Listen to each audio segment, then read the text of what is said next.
the oversoul as saucer. There is building in global society an increasingly intense expectation of the intervention into human history by UFOs. It is very similar in tone to the build-up of messianic expectation in the Hellenistic world in the several centuries preceding the birth of Christ. The leaders of Roman society may have been caught off guard by the appearance of Christ, but they had no one to blame but themselves, since millions of people in the ancient world were expectantly awaiting some kind of Messiah. So today, science and government pooh-pooh the idea of world contact with the UFOs, while the contact cults grow ever larger and more insistent that contact is about to occur. Imagine, therefore, what you may never have seriously imagined before. Imagine what would happen if the UFOs were to appear. Imagine a spaceship of the close encounters of the third kind variety suddenly appearing in orbit around the Earth. Television and mass media would carry its image to every man, woman, and child on the planet. Governments would be paralyzed. Science would be helpless to explain where it came from or how it got here. Millenarian hysteria would break out everywhere. The UFO would be hailed as savior and denounced as Antichrist. The end of the world would appear imminent, and all this would occur before the contact was more than a visual image. Then the UFO would begin its revelation. Vast displays of beneficent power can be expected. Perhaps it would mysteriously neutralize all weapons of mass destruction, or it might use some sort of ray to cure all terrestrial cancer. Whatever it does, one may be sure that its actions will be impressive. Its actions will convert millions to the UFO religion in a space of hours. Indeed, its actions will be specifically designed to overwhelm us with the reality of its power and presence. That will close the first stage of the revelation. The second stage will be the teachings. Telepathically imparted, the specifics of the teachings cannot be anticipated, but they will urge love, voluntary simplicity, concern for one another, renunciation of war, perhaps renunciation of the destructive application of science. Whatever the teachings, the UFO will promise immense reward to those who follow them and dire consequences for those who do not.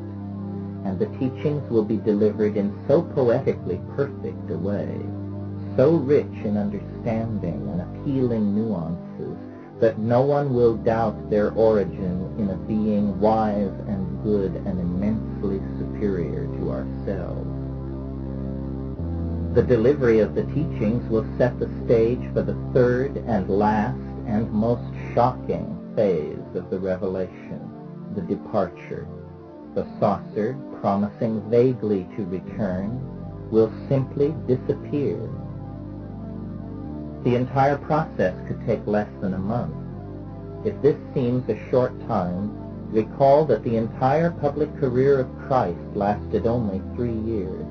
Christ's career occurred in a world where information could move no faster than a horse's gallop. Yet 3 years in one small part of the world was all that was necessary to launch a world religion that was vital for 1,500 years. In a world of electronic communication, the impact of the saucer's arrival, miracles, teaching, and departure would be incalculable, even if it all occurred within a month. The saucer would leave in its wake a science utterly unable to provide any answers to the important questions concerning what had gone on. The vast majority of people would be fanatical converts to the teachings of the saucer, and any institution in opposition to those teachings could expect to be swept away almost overnight. The departure of the UFO would create a sense of abandonment, the agony of which could be expected to echo in the human psyche for centuries.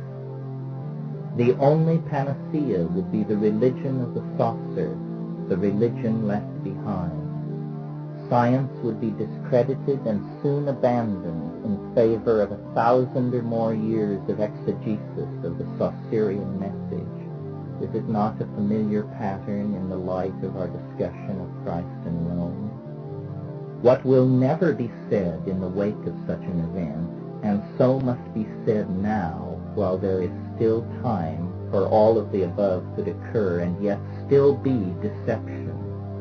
A benign deception, designed to save us from our advanced science and infantile ethics, but a deception nevertheless.